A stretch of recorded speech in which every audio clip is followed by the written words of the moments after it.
Welcome to Imagine Otherwise, the podcast about the people and projects bridging art, activism, and academia to build better worlds. Episodes offer in-depth interviews with creators who use culture for social justice and explore the nitty-gritty work of imagining otherwise. I'm your host, Kathy Hanneback. This is episode 51, and my guest today is Aileen Suzara. Aileen is a land-based educator, eco-advocate, and cook whose path in food began in childhood as she began to retrace her family's migration stories from the Philippines to the U.S. through recipes. Aileen builds on a decade as an eco-educator, environmental justice advocate, and public health nutritionist to explore the chronic disease epidemic and the regenerative possibilities of cultural food practices. Teaching and cooking have taken her to De Anza College, UC Berkeley, UC Santa Cruz, and the University of Hawaii, as well as to organizations like Filipino Advocates for Justice and the Sama Sama Cooperative. Her writing has been published by Kitchen Cuento, which we talk about in the episode, the Center for Art and Thought, and Jalapene. Aileen is the founder of the food business Sariwa, which means fresh, which reimagines ancestral food traditions and shares vibrant seasonal foods in community. She's also a member of the La Cocina Incubator. In our conversation, Aileen and I talk about her journey into professional cooking, the familial stories she has uncovered connecting land to community and memory, the important role of Filipino farmers in the sustainability movement, and how Filipino cooks and farmers across the diaspora are creating some pretty tasty ways to imagine otherwise. So thank you so much for being with us, Aileen. Thank you so much for having me on, Kathy. So you are a chef and an activist, and I'd love to hear a little bit about the organization that you founded and your approach to food. Sure. So I'm the chef and founder behind Sariwa, which literally means fresh in Filipino or Tagalog. And as a small food business, Sariwa is focused on joining together locally sourced ingredients. I'm based here in California in case folks are listening from elsewhere, together with dishes that are inspired by my family's homeland in the Philippines and by different dishes and influences from the Filipino-American diaspora. And right now, Sariwa is sharing its food, through catering, through pop-up dinner events, street food festivals, and community workshops. And hopefully in the future, I'd love for Sariwa to be anchored in a physical location because building face-to-face relationships around food is a big part of what I hope to help cultivate. And right now, Sariwa is part of the La Cocina Incubator Kitchen in San Francisco, joined together with businesses that are led by women of color, immigrant women who are building businesses, and in doing so, changing the landscape of our local economy right here. What drove you to start this company? There are several things that drove me to start Sariwa. I would say that Sariwa was something of a question for me, and it came about when I was beginning to explore the ways that cultural foods can build both community and also build health. And I think one of my guiding points has been trying to create a sense of home through food as someone who finds home in different places and also is just trying to carve out a place that feels welcoming and inclusive to people who come from different cultures as well. And, through the business, I've been finding ways to bridge, food stories into recipes, take guidance from small growers into sourcing. And I think trying to get into this question of how can, a small scale business go beyond the transactional nature of how businesses often work. I come from an activist background, as an educator. And so to me, the driving force has been really thinking, how can we build a more healthy and inclusive local economy and have a culture shift around, how we look and understand food. Some of the other things though, that drove me to start Sariwa years ago is when I've been working around health and wellness in communities of color, I really began to see this story repeated over and over again, with different nuances and different reasons, but seeing this high rates of cancer and diabetes and heart disease, chronic diseases, and also in another sense, seeing the ways that communities who were reconnected with their traditional food cultures could grow healthier and stronger. And, for me, I began to think, okay, I'm seeing this where I grew up in Hawaii, where there are Native communities who are reconnecting and revitalizing traditional, local food practices. I began seeing this when I was in Arizona on a farm that was doing seed conservation, in the ways that traditional seeds and access and growing of these foods were really impacting people's sense of self and also physical health. And I thought, okay, well, what is a way that I can channel this back into my own community as well? That was something I was personally hungry for. And, the more I began to connect with people within my community, the more I began to see maybe there's a path forward that we are all going to take together to build this. So you mentioned education and kind of approaching education from an activist perspective, and you identify with a really cool term that I would love to hear more about. You call yourself an eco-educator. What does that term mean for you? And maybe how does it fit in with the work that you're doing with Sariwa?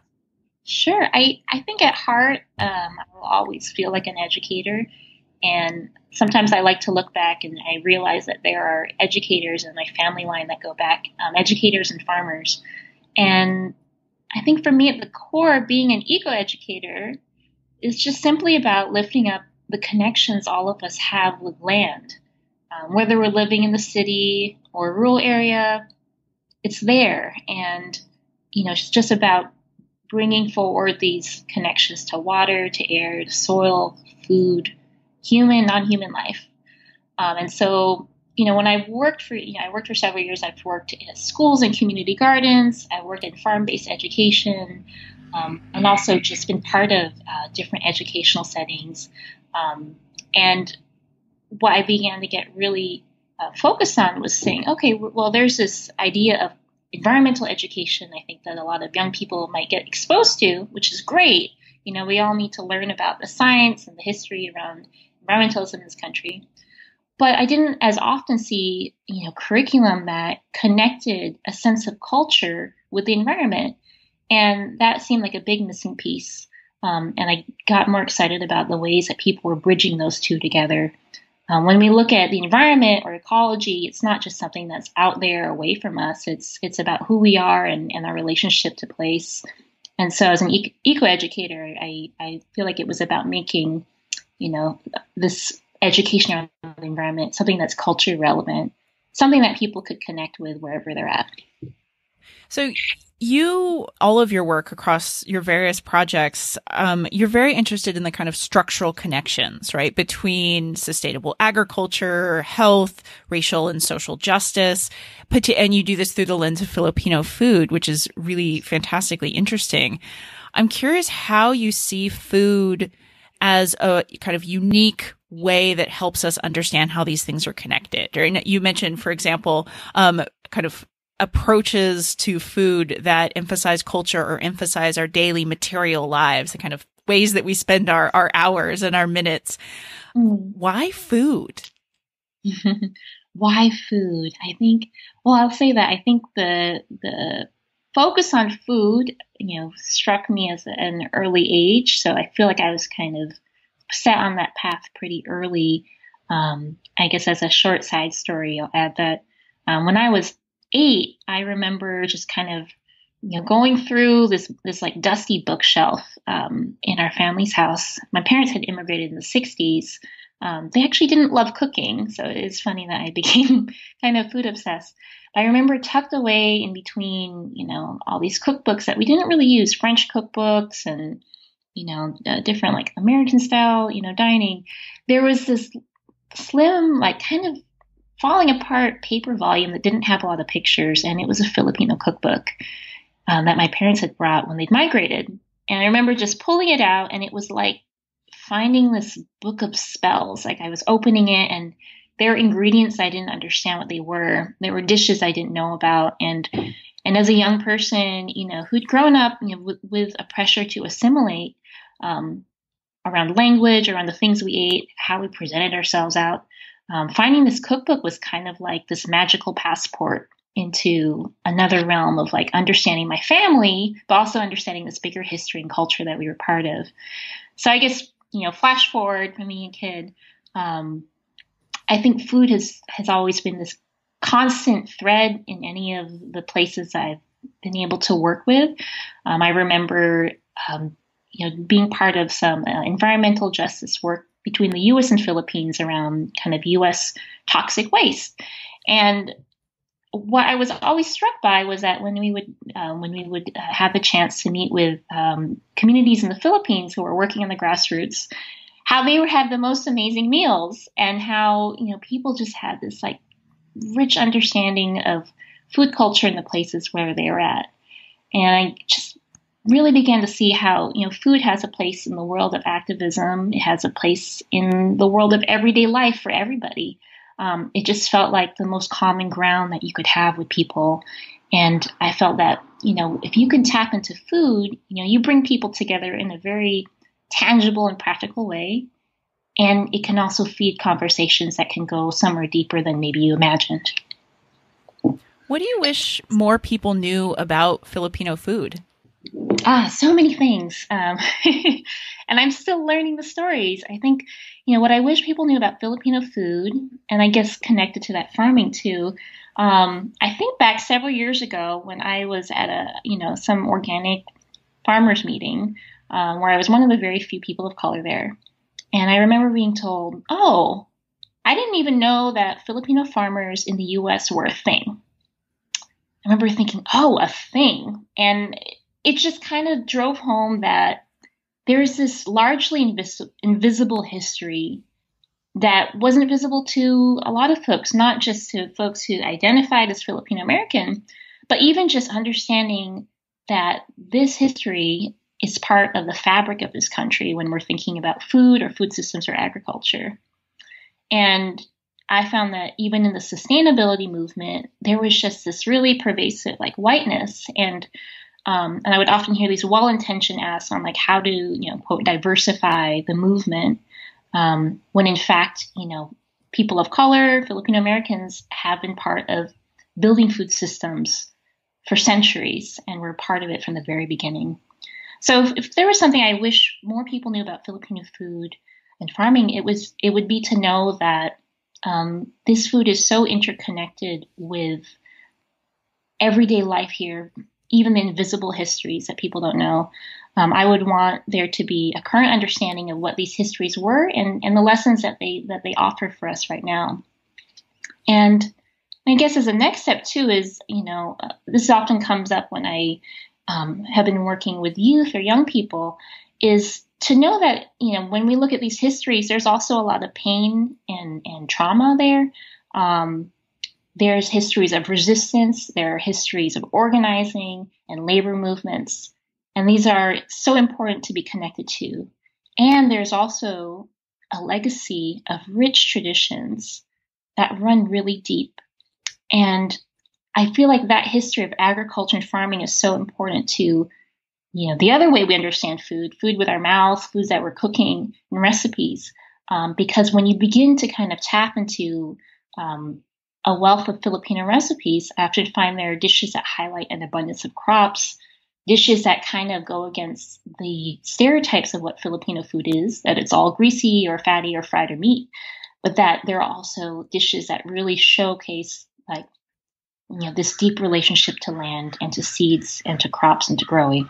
You've mentioned stories quite a few times, and it's clear that stories are kind of at the core of your approach to farming and your approach to food, and certainly your approach to teaching others about these things.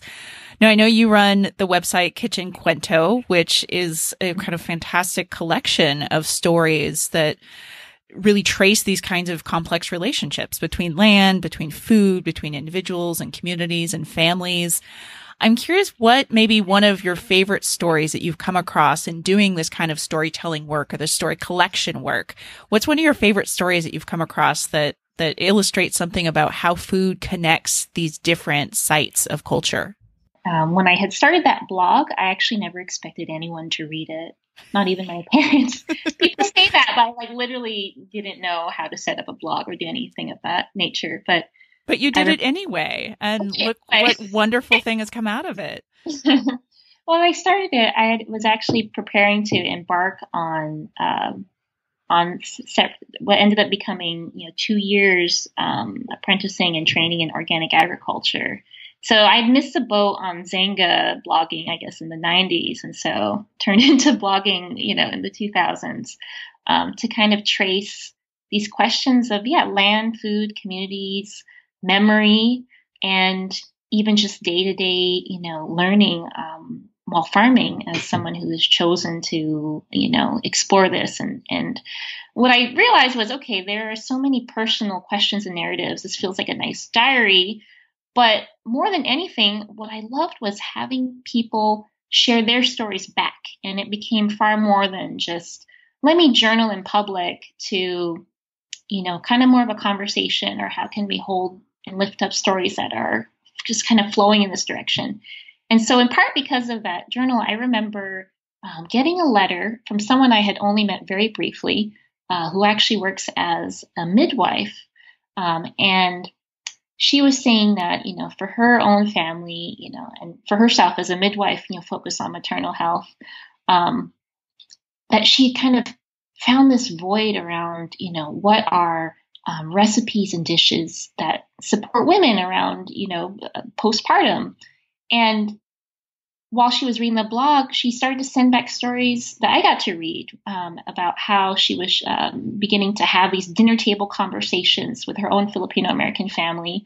I guess every night when they would have dinner and gather, they would begin to share a story about an ingredient or recipe, or how, when she is working with mothers as a midwife, how, coming from different cultural perspectives, they would begin to talk about foods that support health. And I just really love that because, I think for me as a Filipino American, that's the lens I come from. But I think ultimately food begins to uncover this, more universal picture that spans across cultures. And I'm just finding one route to get into that as a Filipino. So one of my favorite stories of yours, and there are many, but just to pick one, because we can't talk all day on this episode, but one of my favorite pieces of yours is called Searching for the Land of Salt. And I originally came across it actually through the Center for Art and Thought. And I know you've worked on this piece and published this piece in other spaces as well, but that was my entry to it. And you write something really evocative. You say, we write, cook, and salt to affirm a place in the universe. Our lives can be scrawled or simmered, set in loaves or stanzas, recipe or verse, which is just beautiful, first of all, and so evocative of kind of the intense role of salt and of cooking and of food and of taste in our communities and in our lives. And I'm curious if you've ever been surprised to learn something about a person through the recipes that they make or the recipes that they share with you. There are always so many surprises. And something that I've been surprised about, it's funny how, there are often, I think, secrets in our own families. This could be a whole other side tangent. But I guess, learning something about a person, I do get to work with so many young people and different families. But one of the most surprising, I guess, secrets I've learned through a recipe or a dish has just been within my own immediate family. And specifically with my parents, who I remember that my mom, I think I mentioned that she wasn't always, the kitchen wasn't always her favorite place. But I remember one day, just coming and visiting, and how she had begun cooking something on the stove. And I didn't know what really possessed her. And there was these amazing smells coming from this pot on the stove. And inside of it, there was ginger and lemongrass and mushrooms and chicken and baby coconut meat and baby coconut water, all these beautiful things. And I was like, where did this recipe come from? It's how did I live my whole life? And where did this dish come from? And she's like, well, I just thought about it today and I decided to make it. And literally, she probably couldn't have eaten that or cooked it for many decades at that point. And Yeah, I think just seeing that even in our own home, there are recipes that we hold from each other or that are just kind of dormant. That just meant so much. And, I do think that there are day-to-day ways that recipes, I think, affirm the story of who we are. But there are also untold stories and untold recipes that might just be waiting to come out to the surface. And, seeing that and how that could even happen in our own household just kind of blew me away. And it also tasted really good. So you've obviously approached food as a chef and as an educator, but you've also approached it through academic study. And you've studied public health and nutrition, particularly at UC Berkeley.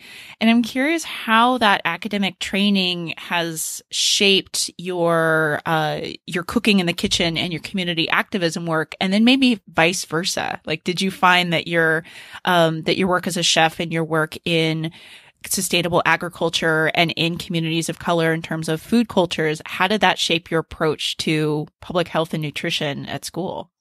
To me, there was a reciprocal relationship between cooking, community-based activism, and I guess entering into academia. For me, it was ultimately always about building bridges. I remember when I had applied to this public health master's program at Berkeley, I remember just this excruciating feeling that maybe I wasn't supposed to go to graduate school, or maybe I didn't know, how to write a paper anymore, or all of these kind of, self-doubt started creeping in.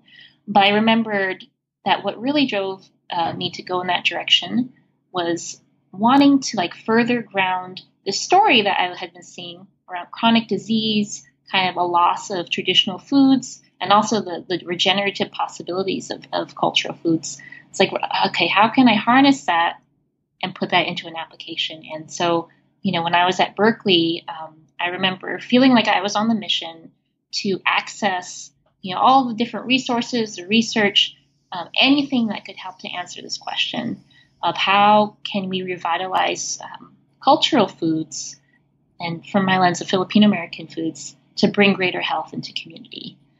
And so while I was there, I remember finding that there was a back and forth that was needed. And I remember one of the projects I worked on then was on, focusing on what we called the Bahay Kubo Garden.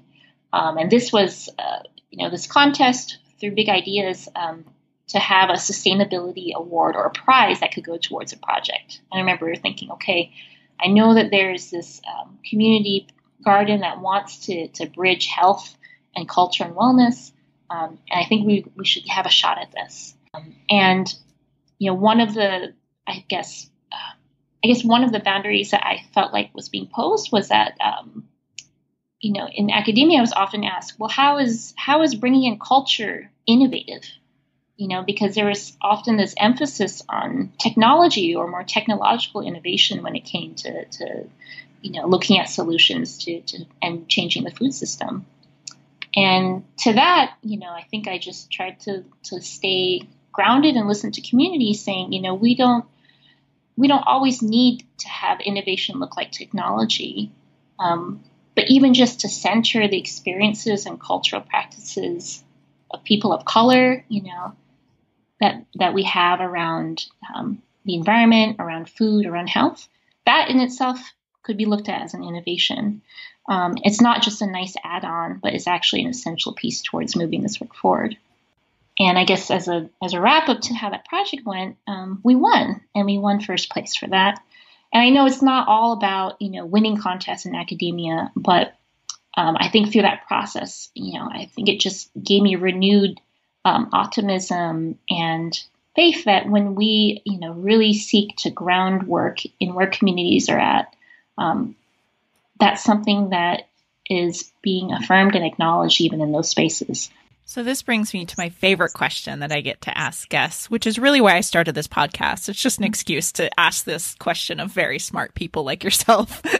And that's the question of the kind of world that you are working to create. When you when you step into a kitchen, when you step in front of a workshop to teach people about sustainable farming or about Filipino cuisine, when you create the things that you create in the universe? What's that world that you're working towards? What kind of world do you want? Well, I think right now the world that we're in, it's one where we are in a political climate that's looking favorably around communities of color and immigrant communities. And we're in a moment that's really asking for us to all come together. And so for me, the world that I'm working towards is really just one based on relationships, on understanding and building reverence for land and people. I want to live in a world where we can celebrate and pass down cultures that are going to shape our future. And I want to live in the world that's rooted in relationship to place and to land, so that we can have a healthier, future now and for future generations. Well, thank you so much for being with us and sharing how you imagine otherwise. Oh, thank you so much, Kathy. It's an honor to be here. Thanks for listening to another episode of Imagine Otherwise. Imagine Otherwise is produced by Ideas on Fire, and this episode was created by Christopher Prasad, Michelle Velasquez-Potts, Alexander Sastre, and myself, Kathy Hanneback.